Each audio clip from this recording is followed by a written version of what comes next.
I got tuberculosis still. Oh, shit, we're live. Hey, welcome, America, to the Eric and Rodney Show with Robin, presented by Offensively Creative and Dinsmore Steel. I'm America's sweetheart, Eric Ryan, owner of Offensively Creative. We have Rod, the PEO god, owner of Dinsmore Steel, the thriller from Manila, Robin Valdez, and Eric Watson, CEO of Hyper Creative. Thank you for being on the show. Thanks for having me, guys. I said this in the green Welcome, room. Eric. Oftentimes I pretend that our guests are too big for the show, but I'm lying. In this case, I'm not. He's way too big. I don't know why he agreed to this, but he's here now. So for the next, he's wondering why as well. I'm You're sure. stuck. Yeah, you're stuck. Got me good. I mean, you could leave, but that would make things weirder than they already are. But thank you for doing this. We have a lot to learn from you.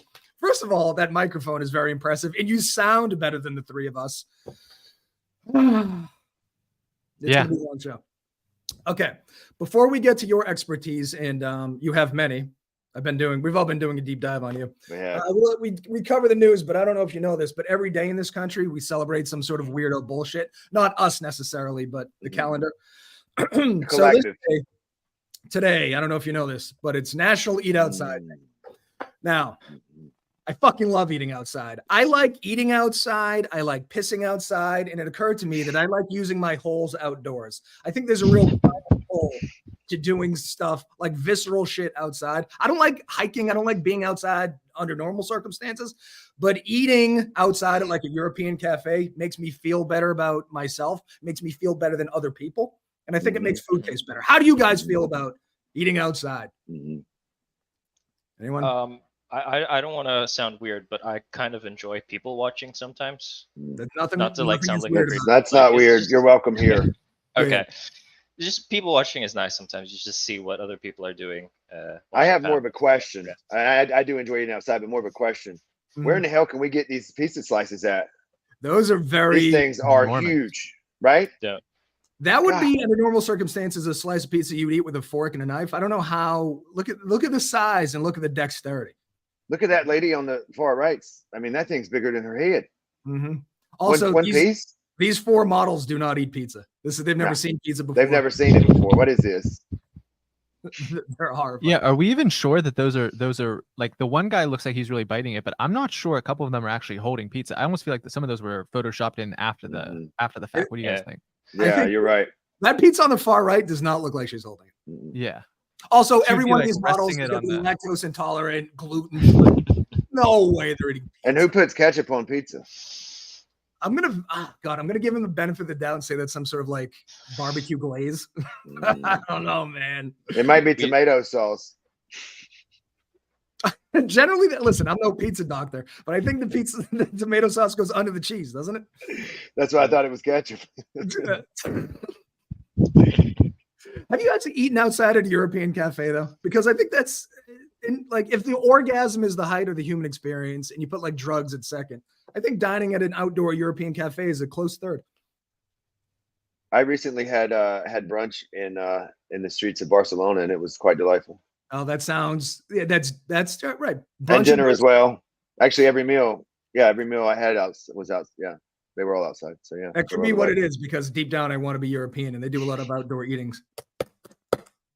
It's also highly, dependent. I guess we're in August here, so most places around the world, the weather is going to be conducive to that. But this would be really obnoxious if this was like a November day to celebrate, and like half the world is like, no, it's subarctic and in our right, world, exactly. we can't do that. Yeah, like I live in Massachusetts. I do a lot of outdoor dining at strip mall Dunkin' Donuts.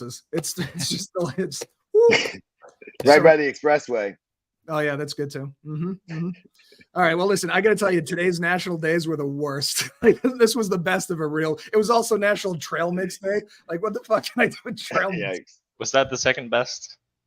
Was that sponsored? Let me guess. That was sponsored by a Trail Mix Maker. I think you might be right. Yeah. I don't know. Do you guys have any opinions? National Cold Email Day. National PO Day. It's National Compare Your PO Day. Who knows? Oh, yeah, that's right, POs. All right, let's stop plugging our businesses for 2 seconds. We're gonna get to it. All right, Robin, let's cover the news so we can get to the Aaron portion of the evening, because we have a lot to learn from this young man. Yes, you do. So I don't know how you guys particularly feel about Apple Watches. I personally don't think it's very useful, but rumor has it that they're going to start 3D printing these things. So they're saying if the production is successful enough, they'll start 3D printing other Apple products. But good, no more unethical Apple factory workers. Yeah, bullshit. So no more jobs. Yeah, exactly. I'm out on the watches. I think they try too hard on the watches. I think the watches are just like the glasses and the stupid VR ski mask that you get weld to your head. I think we know that staring at screens is bad for our health. So why do we fucking keep doing it? And they keep, I think it's a terrible idea. I don't know one. I refuse. Well, you have one. What do you do with your Apple Watch? Math? Everything.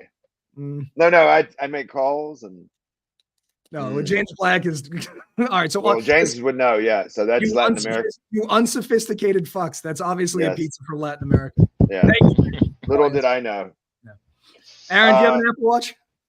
I do have an Apple Watch, and the case is I'm not offended. The case is so I had a friend that had the Whoop because he wanted the sleep tracking and the activity tracking. It too. Right. And they get you on the subscription. They get you on the subscription where it's like, I don't know, $20-$30 a month. And I was like about to get it, and then he shows up one day without his Whoop and with an Apple Watch and he was like, this thing is less expensive, allows, has other like non-workout functionality, but you're still getting the activity tracking. So I've two little kids. I have two kids under 3, and so I'm afraid of descending into the dad bod and not moving around. And so this was the kind of pick me up where it basically tells me like halfway through the day, hey, you've basically been sitting on your ass all day, like you need to get up and go do something. I can show you how to disable that. It's like, I don't want to brag, but I don't need a piece of technology to tell me I'm a fat lazy shit. Like, I get it. I know. Like, no, it is good though. It reminds you to drink water. No, I agree with you. I like it. Yeah. I know it's Luddite-ish, but no, go ahead. No, I was on top of it more before kids, and then it was like, the first year I'm like, holy crap, everything, all my good habits are falling off the table. And so this is you could call it like a desperate grasp at retaining those habits. It's definitely not completely. It also tells time and makes calls and text messages. Yep, it's very valuable. Answers questions. And I would also argue pushing against the like staring at the phone thing is I'll like now go on the walk without the phone because I have this. Like if my wife needs to call me, like she can. It's not cool. It looks super lame, like talking to your phone like this, but to your watch like this. But I can go without the phone. There's no risk that I'm gonna go like scroll social media or anything, and I know that I'm still connected if she like needs me back at the house or something. You can also send text messages, Eric, and you can ask a question. Say Siri, where's so and so at? Right? So what's going on? Where am I? Activate Siri. Here's the other thing too. It's like, I know I'm wrong because I'm railing against like an iceberg, but like because my other argument is when parents don't want their kids staring at screens all day, I go, what the fuck do you think they're going to do for a job? They're going to stare at a screen all day. So, I mean, it's sort of fighting against inevitability, but this is just, I'm not going to do this and I'm not going to do TikTok. And these are the hills I'm going to die on for no reason. Anything else, Robin? How do you feel about Apple Watches over there in the Philippines? Yeah, it's so hard for me to adapt to watches because even though like I'm wearing a watch, I'll still look at my phone to check the time. It's just like such a natural thing for me to do. Yeah. Plus I have like so you should get rid of the watch fingers. So yeah, it's hard for me to like text if I'm using an Apple Watch. As a 25-year-old, no, you can speak into it. You can use your voice. Oh Jesus! You can say words. I have a question though, just a real quick question. If we're able to 3D print Apple Watches at home, what will we need Apple for? Can you print these at home? Are 3D printers that good? Oh, why am I so dumb? Eventually, I would imagine they would be, right? Yeah. Well, maybe we just need the operating software. I can print a gun at home, can I not? Well, that's what I'm thinking. If you can print a gun, surely you can print an Apple Watch. My goodness. Yeah, the technology is just about the same, I think. I think it's the circuits that are the issue that you would be able to do. Circuits. It's always goddamn circuit issue. There's always something we forget, Eric. Yeah, I know. Well, because we're morons. Luckily, we have smart people that come on the show as guests. So I had an idea to start a Peach. Thanks, Aaron. It's a competitor to Apple. What is it called? Peach. I like it. I think that idea has legs. Do you want to cover Rodney's Mitch McConnell thing real quick? I thought it was funny. You have your agenda, but I don't have it pulled up. But can you? Don't worry about it. Yeah, I know. Okay, here's the thing. We famously shit on Republicans and the right on this show. We do. Well, yeah, I fancy ourselves, we're loud liberals, but this is getting to the point of absurdity. And I agree, like putting him out there is starting to feel unethical. Like it's not, I don't take But any. hold on a second. You don't know what the question was. They asked him, what is the Republicans' response to gun violence? Play it. Well, that's every Republican. Play it. It's even more absurd. It's asking him if he's going to run for re-election in 2026. That's the question. I was going to say that. Yeah, the actual question was worse than that question. Here's the thing that drives me batshit crazy. So he is 81. I bitch about this all the time. Biden's 80. Trump is 77. But I went further. You know the average age of the Senate? 112. 64. Still pretty old considering that's just about when you can start to collect Social Security. It's just getting their career started. The average age in Congress, 58. Not too bad. But then you go to the Supreme Court. Clarence Thomas, 74. Alito, 72. Sotomayor, 68. Then it goes 67, 52, 58, blah, blah, blah. You do not get better at most jobs when you get older. There's a bell curve, right? A 12-year-old's probably pretty bad at the job. A 42-year-old's pretty good. An 80-year-old, terrible. So why American politics are dominated by these old fucks, these dinosaurs, is just beyond me. I know the answer, it's money, but it's still depressing. I'm not sure how the industry works in America, but once you reach 65, don't they automatically like retire you? No, that's when your career starts in the government. That's What like, kind come of on down. World nation ass question was that? No, When you retire here, they're like, won't you want to run for office? Perhaps you could be president. Yeah, you reach 65, they give you an AARP card, and you get to run for Congress. It's real nice. Well, I've heard an interesting one on the Supreme Court thing, because I know that is a hot button, fiery issue for people. And one of the best proposals that I heard was, I believe I'm going to get the math not perfectly right, but basically, instead of a lifetime placement when you get set up for the Supreme Court, it's a 27-year term.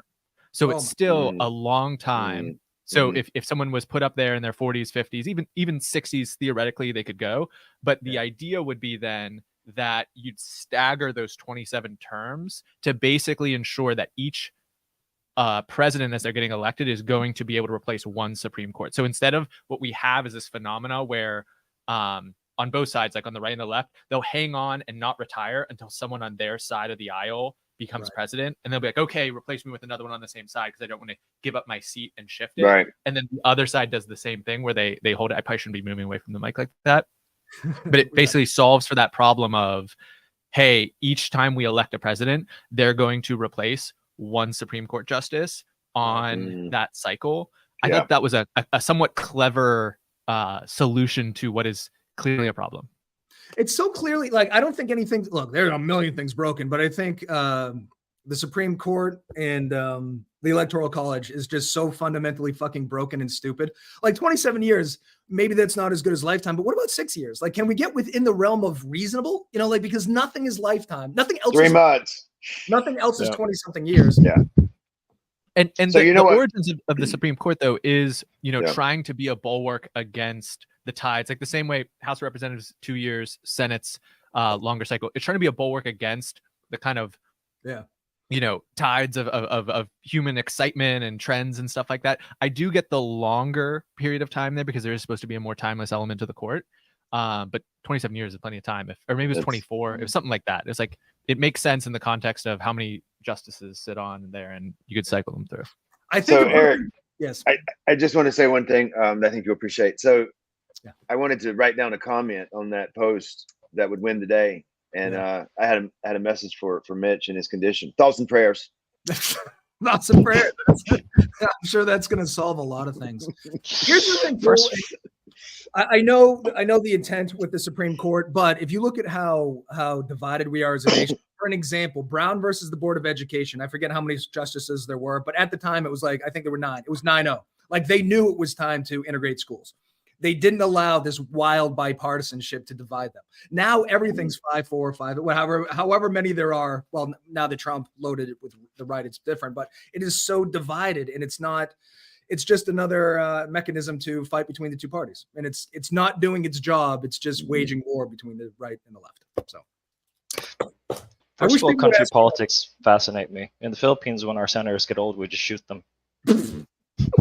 You know what fascinated me most of all of this that I just thought of is that Brett Kavanaugh had his calendar from when he was 12 or 13, right? Or 15 or whatever it was.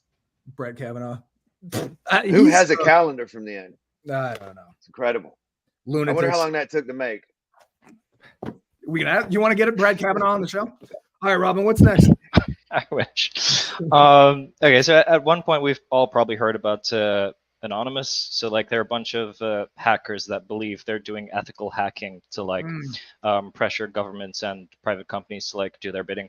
Honestly, I feel like they never really give themselves a good name, but what these people want, they're particularly from Sudan, and they just want Elon Musk to bring STARLINK because they have such shitty internet. It's a third world country.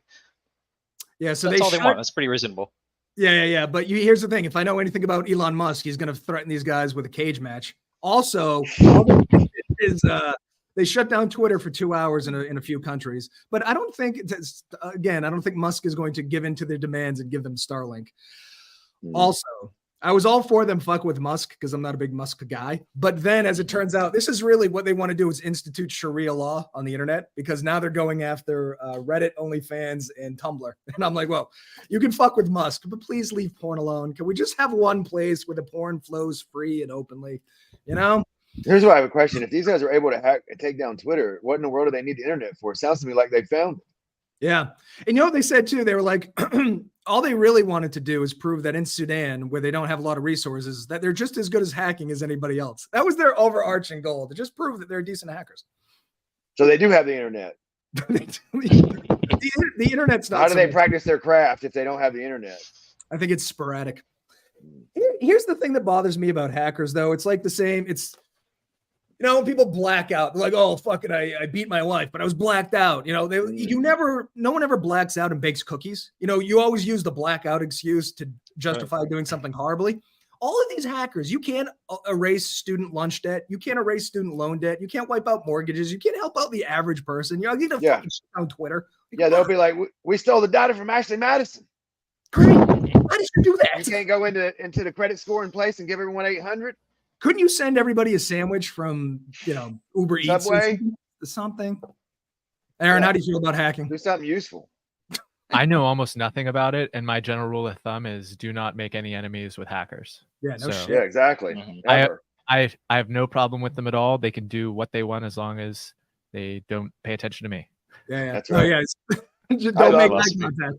Do not make eye contact with the hacker. Here's the thing too.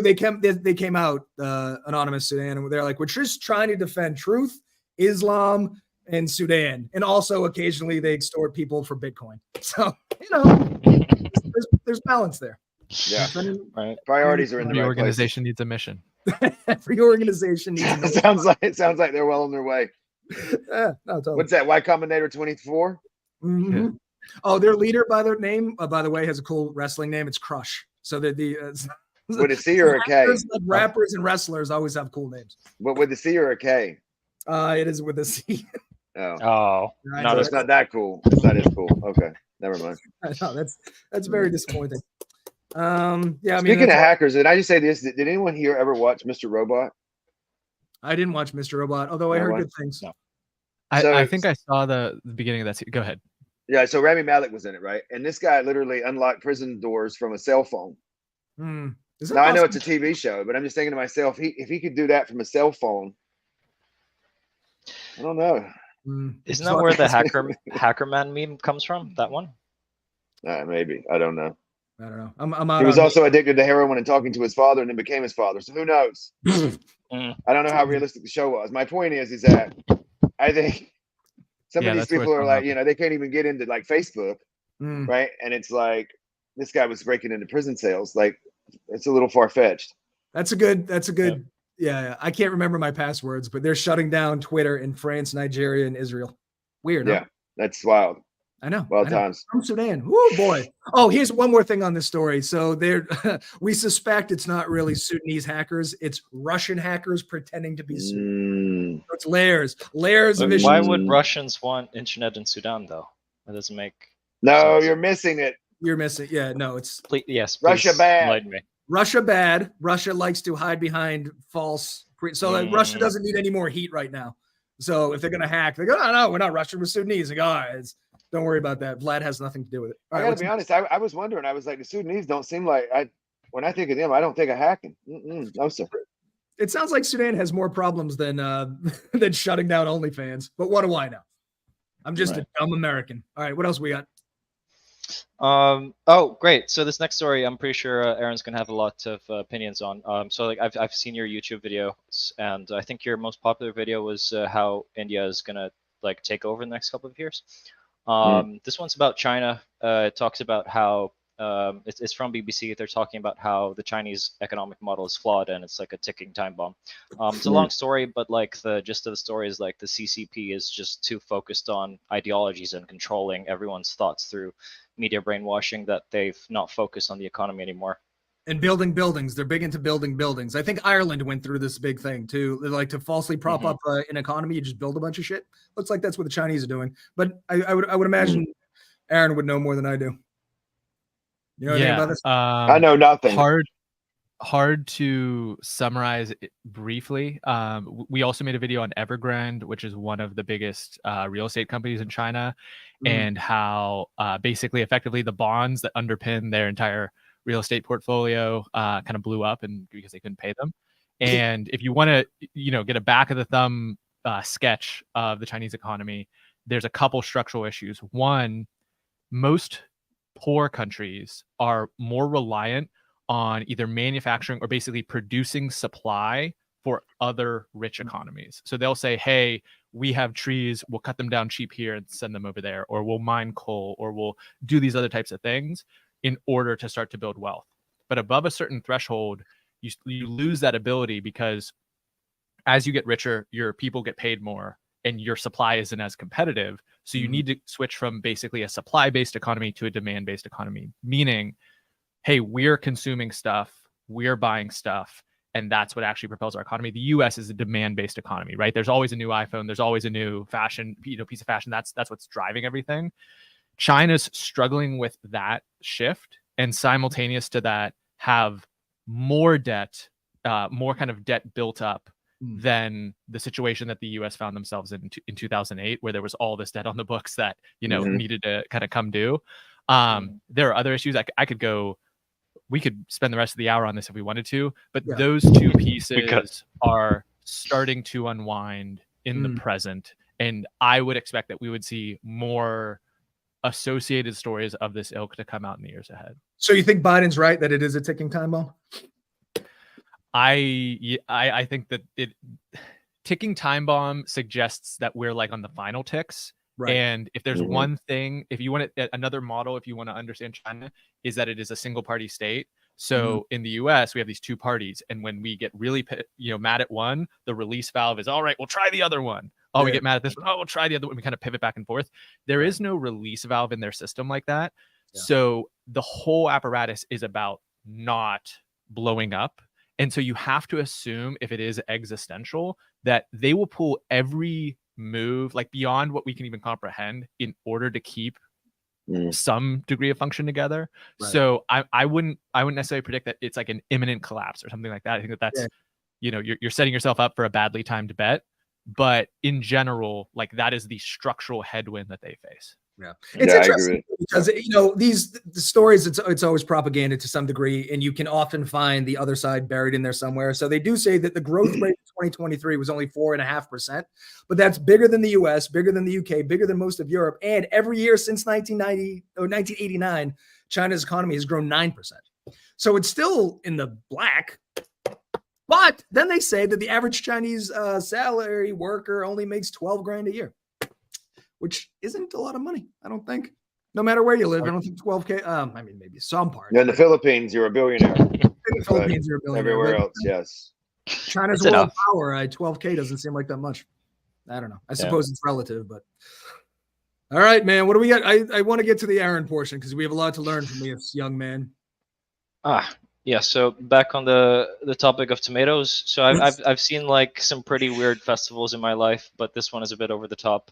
You pay about $15. Oh, the pizza. Oh, the pizza. I was wondering where he was going with it. Thought he had a sidebar on us. I'm not really sure if this qualifies as like wasting food because they're using overripe tomatoes. But I mean, God, this just sounds nasty. You have the pictures? There it is. Oh my goodness. Yeah. Oh, This no. was my right. This is my first thought too. Is like that's a lot of wasted food. It looks like a grand old time, but here's the thing, man. 120 tons of overripe tomatoes that they're throwing at each other, that they're polluting the streets with. I mean, listen, it's neither here nor there. And where is this at? Where is this? Spain. Spain. Yeah. Yep. So one town just celebrates. It started with kids were fighting like back in 1912 or something, throwing tomatoes at each other. The town embraced it, and now you can pay 13 euros to throw 120 tons of overripe tomatoes at your closest friends. It looks like everyone had the day off. Yeah, right. Thank God. I find these wacky things like the English chasing cheese wheels down hills and shit. I think it's delightful, but goddamn, I think the smell, the cleanup. Yeah. The urine. The urine. You got to take a look at the article and the pictures. They're unbelievable. I mean, there's just so many. These were the nice ones, honestly. Right. But how do you accidentally? Was Kanye West there? I don't think they didn't mention Kanye, oddly enough. But like, how do you like 120 tons of tomatoes? That's a lot of extra tomatoes, even if they've gone bad. Like somebody didn't do the math right. Yeah, I think the underlying message here is that whoever's charging tomatoes is bad at math. Like, we likely doesn't understand estimating.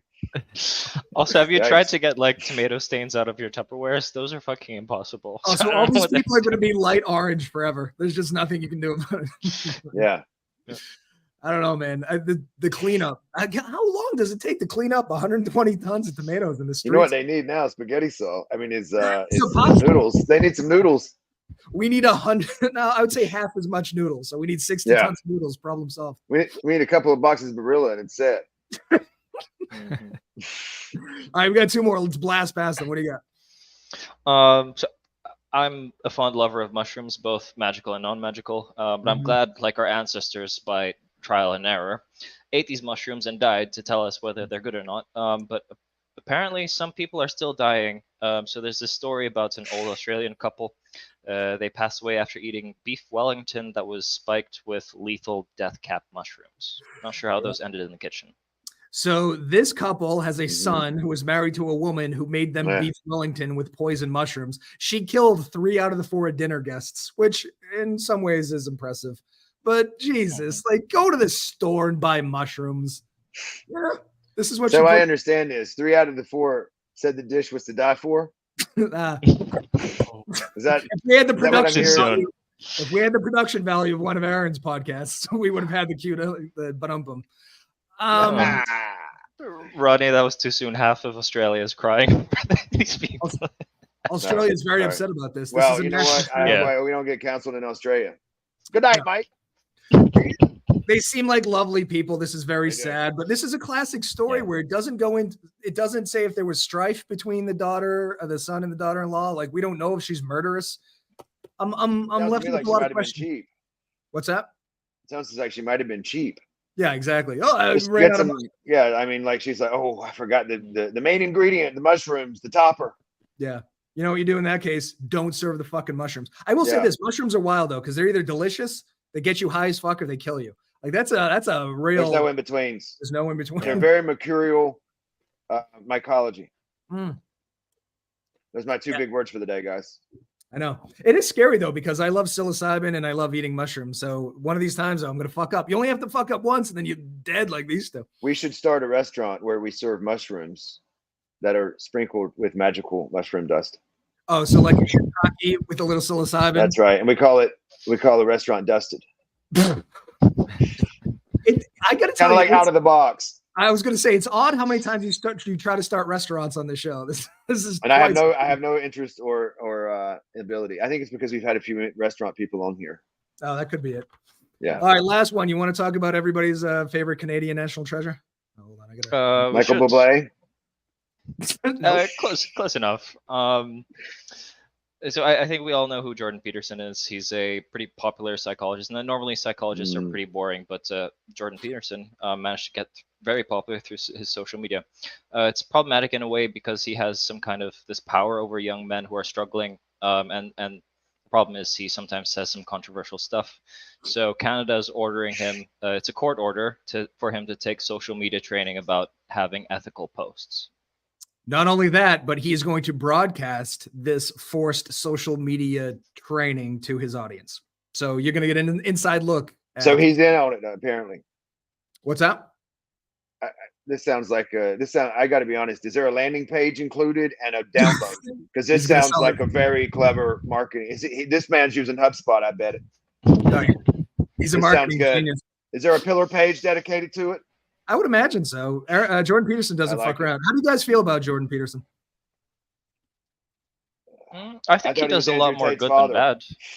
Yeah. Oh, really? Are you an incel? Is there something about you that Jordan Peterson speaks to? I know you're not. He was Andrew Tate's father. I've seen your girlfriend, Robin. I know you're not an incel. As someone who's pretty radically left, I don't really find Jordan Peterson that offensive. I think because he's attacking a part of my team that I don't really like. That the pronoun. He got famous because he did one viral video talking about how a college professor refuses to kowtow to the pronoun thing. And then he was thrust into the spotlight. And listen, he's very religious. I'm an atheist. He's very right. I'm very left. But everyone hates him. And I still haven't heard that thing that goes, oh, yeah, I fucking can't stand him. His book, 12 Rules for Life, is pretty good. I've read it. And one of the things that I took away from it that I really think is a good framework is your job as a parent is to make your children likable and not in the like just please everyone like superficial niceness, but if your child is polite and pleasant and kind, then the world kind of opens up to them and embraces them and opens doors for them. But if you don't teach your child, if your child's rude, if your child is unkind, if your child is not someone who gets along with others, they're gonna run into a world that seems harsher and less likely to open doors for them. And I thought that was an incredibly helpful framework of like, okay, so what is the job as a parent?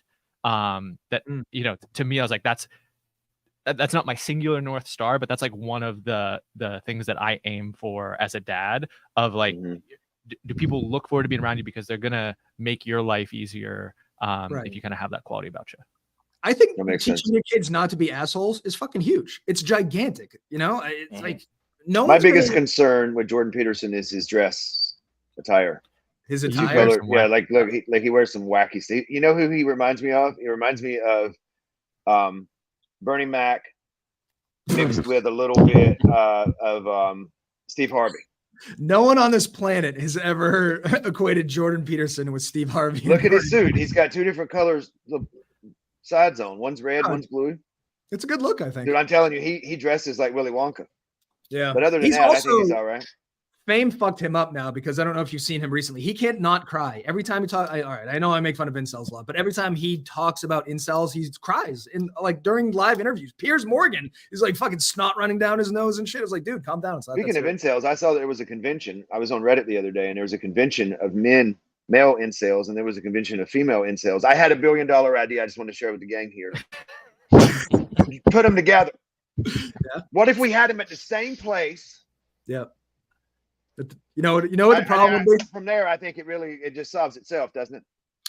You would like to think that, but I think that there'd be no flirting. That like they'd all, the kids. Hold on a second. Yeah. Alcohol free, flowing. Remember, everyone shots galore. Weirdos in the corners, those are them. So if you put them together, they'd all find a corner. They'd just be fucking huddled in corners, not talking to the other side. You'd need like an octagon or something to just manage it for everyone.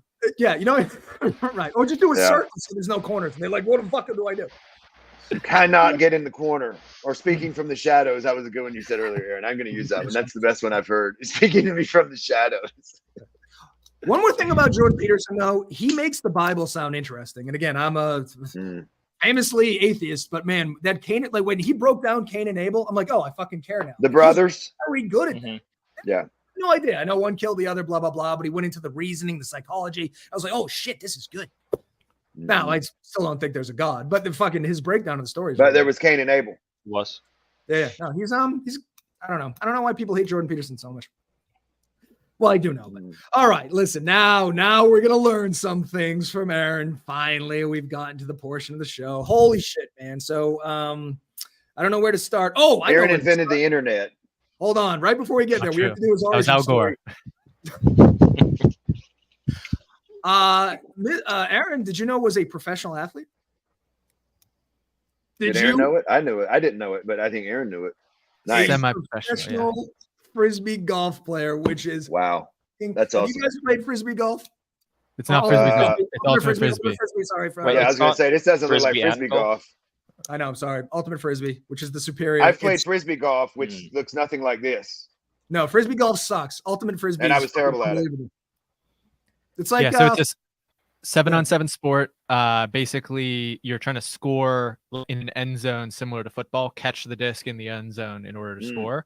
But you can't run with the disc. So this guy here, that's the Pittsburgh Thunderbirds who I played for against the Madison Radicals. I'm not in the image if anyone's looking for me. But that guy cannot run with the disc since he's holding it. He can only pivot, like he picked up his dribble in basketball, and he has to throw it to someone else. And he has 7 seconds to do so, at which point if he doesn't throw it, it's a turnover and the other team gets the disc and is going the other direction trying to score. And then as soon as you catch it, you can run with it or you have to throw it again. You have to stop. As soon as you catch it, you have to stop. And I throw it to another person on your team who's running.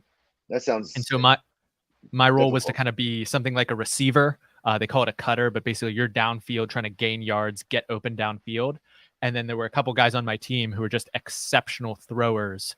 So you want to think like point guard and forward. I was more the forward. If you want to think like quarterback, wide receiver, I was more the wide receiver. It's so much goddamn fun. I'm sure at the professional level, it's unbelievable, but we play it with my family every year. It's like, I don't know why it's not. It's like David Tell. Why isn't the sport more popular? Is it like pickleball?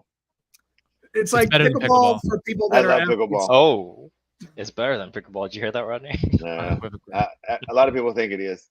Think pickleball. It involves actual athleticism and things like running around and stuff. That's true. That's true. Okay, so you're a professional ultimate frisbee player. Former semi-pro. I want to make it clear. I did not make very much money at all. We're talking very small game checks. If you got paid to play ultimate frisbee, you were a professional ultimate. So you invented ultimate frisbee. Go on. I also invented it and invented the sport and decided to play professionally. I did that for 3 years, and then basically had that kind of realization that I could continue to do this, and I'm probably gonna, my ability to like walk and run and use my body later in life is going to be affected, or I could kind of cut my losses. I've won 2 championships at Pitt. I got to play the game and be paid and travel around, and I've done it. I'm on to other things. I could talk about this for the rest of that. I find it fucking fascinating. Yeah, this is fascinating. Is there a little league for this, or did you just try out for like where do you? So these days there's probably like pick up rec leagues down to maybe like age 12. I don't know for sure. Like Boston, Seattle have super developed scenes. So I wouldn't be surprised if there's like younger versions than that. No, sure. I helped like during college, I was like a camp counselor at a camp where we had kids as young as maybe like 6 or 7 just learn to throw. Like they're not really doing it. It's kind of like, parents need like daycare basically during the summer. So it's like partially like we're watching the kids for you. We're partially kind of teaching them to like throw a frisbee 5 yards. And then we're also playing, capture the flag and games like that. Gotcha. Wow. You know who's amazing at catching frisbees is Hefe, my 9-year-old husky. He is literally almost AB down the sidelines. That's the number one roast that the frisbee folks are going to get. So that is definitely, and there's guys that do that too. So like they're like playing ultra frisbee and then also throwing it with their dogs. But to answer the question that you asked, Eric, I started because at high school, one of those kids that was exceptional at throwing was the son of this guy who's like on the board for USA Ultimate Frisbee, like a OG, like been playing it, like met his wife playing the sport. So that's like the family's all about it. And then they saw me and I was, moderately fast and tall. And he's like, you go over there and I'll throw it to you. And we scored a lot. Like we won a lot in high school. I was like, I could continue to do this for a little while. That's awesome. Did they? All right, well, we'll move on. But do you have rings? Do you have like championship rings? I have. Oh, this is so weird because I haven't finished hanging stuff in my office here, but I have. This is gonna seem so obnoxious, dude. This is my high school football jersey. That's awesome. Oh, that's amazing. Holy shit. Not only is he a professional athlete, but he's a champion. And Aaron, just so you know, that's not obnoxious. When I play pickleball, I wear all my medals I've won. Sometimes it gets in the way of me playing, but I say, you know what? A champion plays with his medals. I need people to know what I'm about. Yeah. Well, you want to intimidate it's a mind game.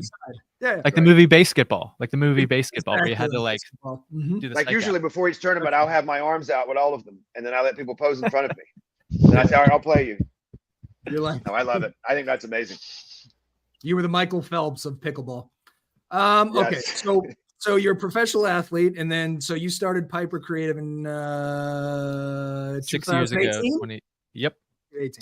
Okay, so tell us about it, man. Please, if you will. We have so much to learn from you.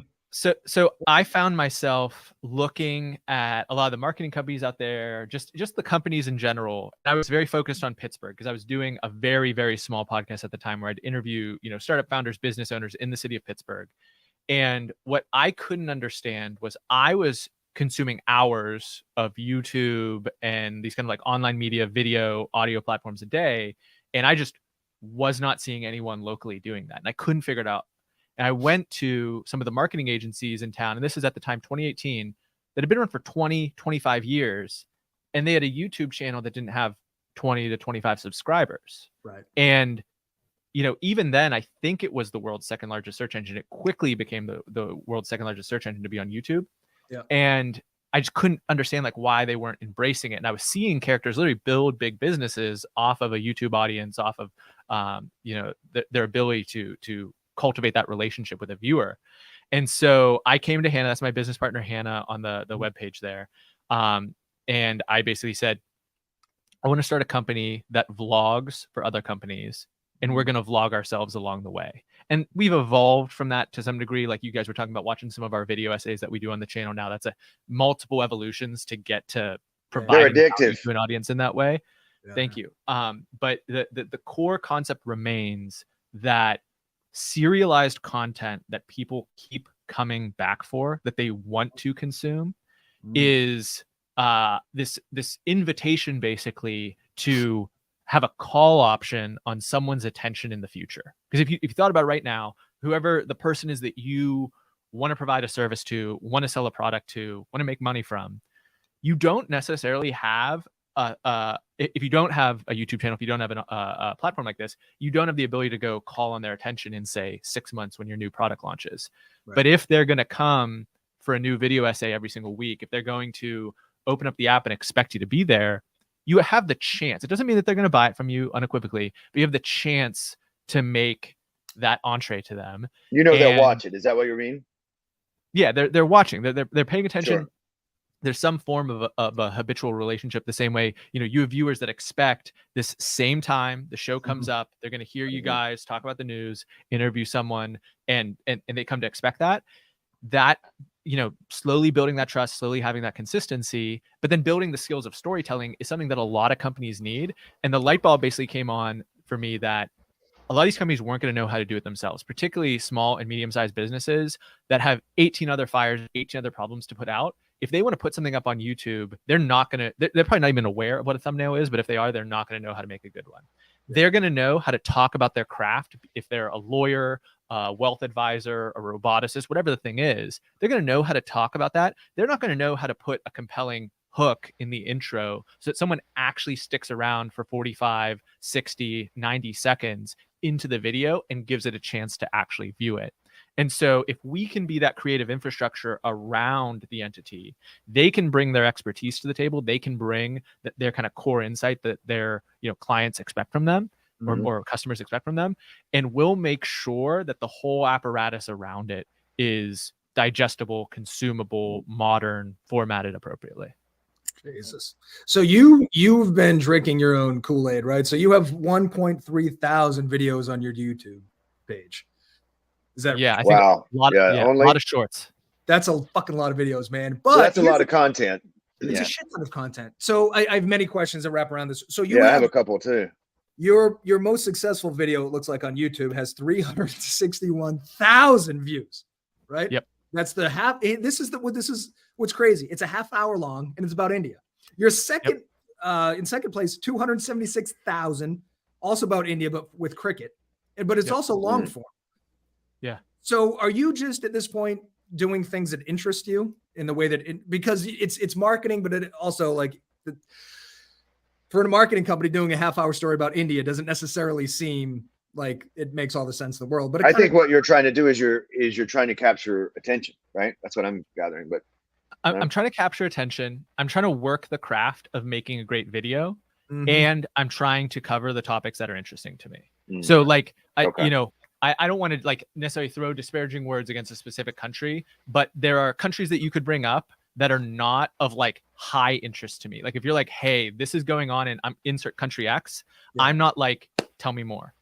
But when India lands, has a successful moon mission, and when Turkey, you know, takes steps to remilitarize, there are countries that I'm interested in learning more about, and I'm going to want to explore those stories. Those are just two countries, example, that I'm interested in. Yeah. And the meta skill of, you know, there's a disparaging way you can look at it. It's like, oh, well, there's a ton of people in India, so therefore, like, that was just easy. That was slim pickings. That was easy to accomplish. It's like, YouTube is not, and to accomplish 360,000 whatever views you said, there are millions of impressions where that video has been shown to someone saying, hey, you might want to watch this. YouTube isn't handing those out. No matter what the topic is, they're not handing those out for free. If you can accomplish that in one domain, your likelihood of replicating it in another domain is much greater than the folks that I'm competing with, which are largely other video production companies. Yeah. And we'll get pulled into a scenario where it's like, hey, you know, we're considering A and B, you're C. Why should I go with you? And I was like, well, as a starting point, let's see their YouTube channel and let's see mine and let's see who's better at executing. Because I'm going to use the same editor, the same graphic designer on your video as I use on mine. And as you can see, it can actually garner attention. Right. And if I can get people to care about India, I can certainly get them to care about whatever it is you're selling. Right. Or whatever the topic is, right? Right.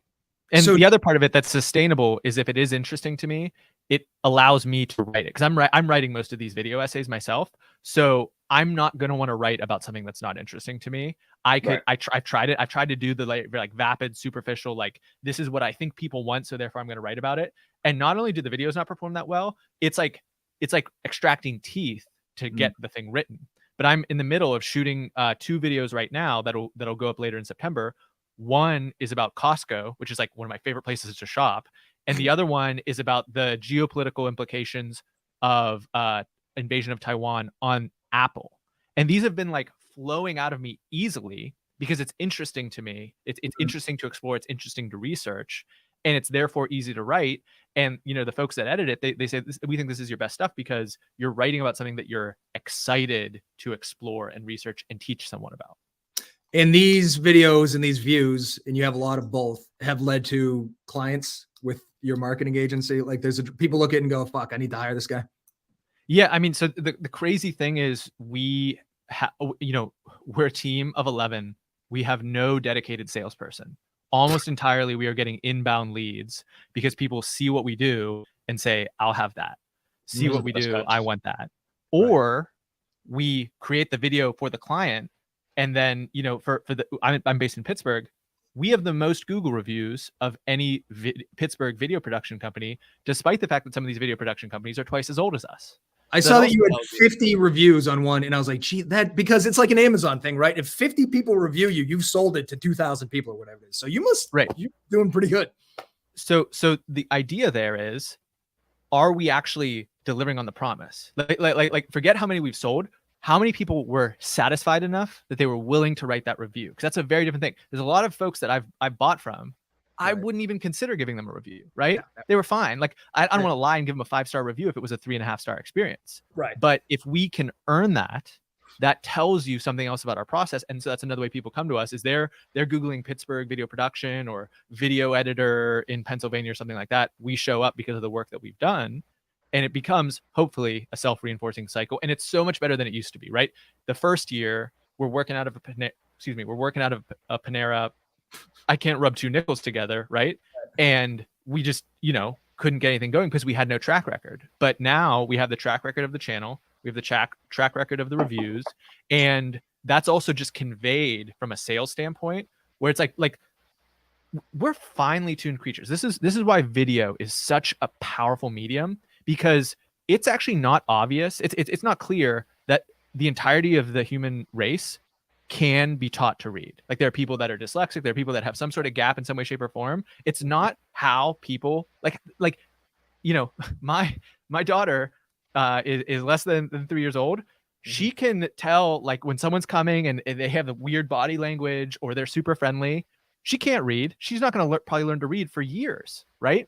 But biologically, evolutionary, we are predisposed to read someone's body language, read someone's tone, hear what they're saying, and make some sort of judgment about them.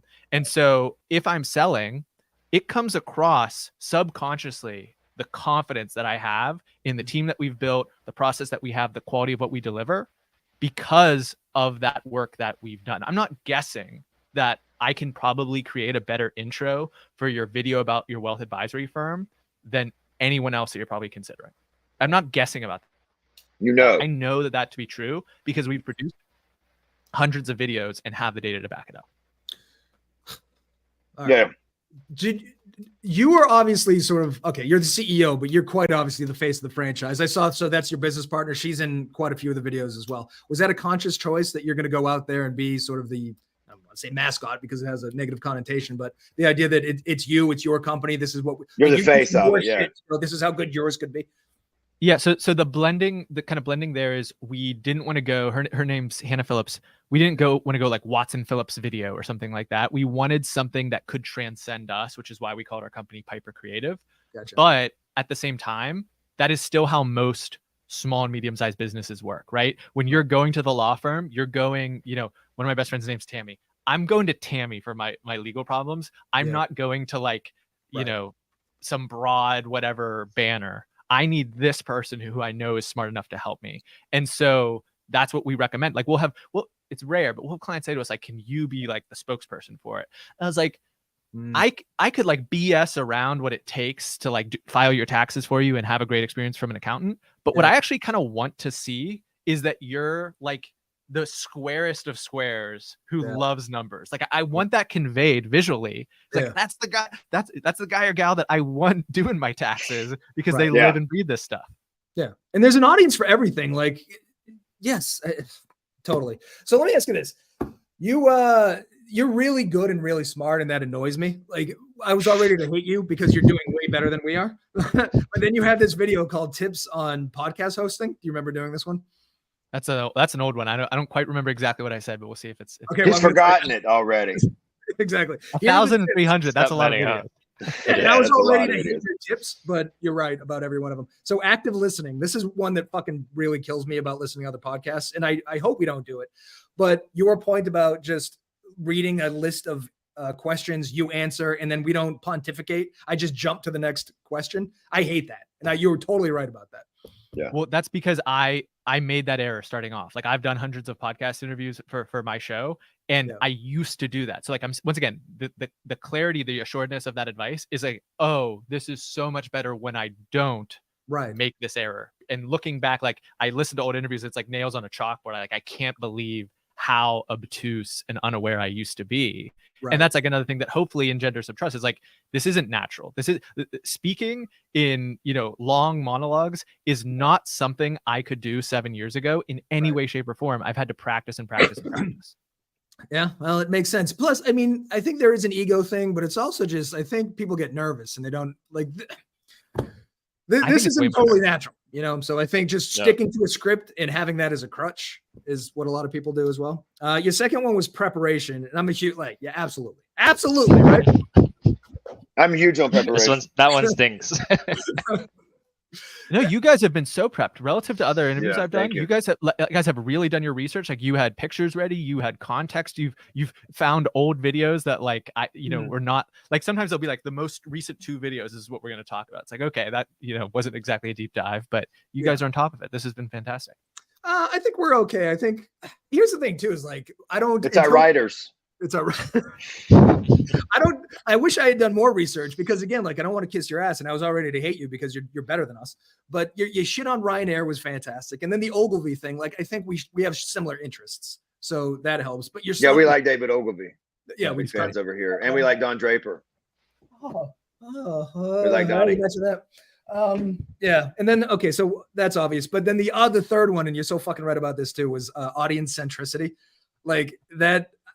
Again, I think people I think to your first point about reading through the list, it has to be interesting to the audience. I think you have to keep them in mind more than anything else. Yeah.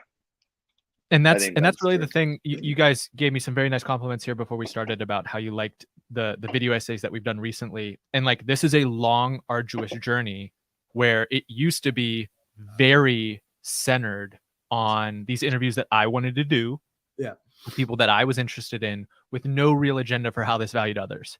Right. And then we started to do some kind of superficial analysis of like business stories. But the issue was we were long-winded, we were unfocused, and we weren't well prepped. And it was this thing that like, you know, was probably taking 20, 25 minutes, and it could have been like 7 if we really like did great writing and focused in advance. And now we're doing video essays. This is like the 3rd generation of the YouTube channel. We're doing these video essays that have tight scripts. There have been rewrites on those scripts, a ton of time in the editing, not like a 1 or 2 day edit, like a 4 to 7 day edit. And the final product is hopefully what, you know, Rodney said is it's bingeable. Like you could see yourself watching 1, 2, 3, 4, 5. And this is an important lesson for YouTube. Most people that start to study what works on YouTube they'll learn 2 metrics first: click-through rate and average view duration. Mm-hmm.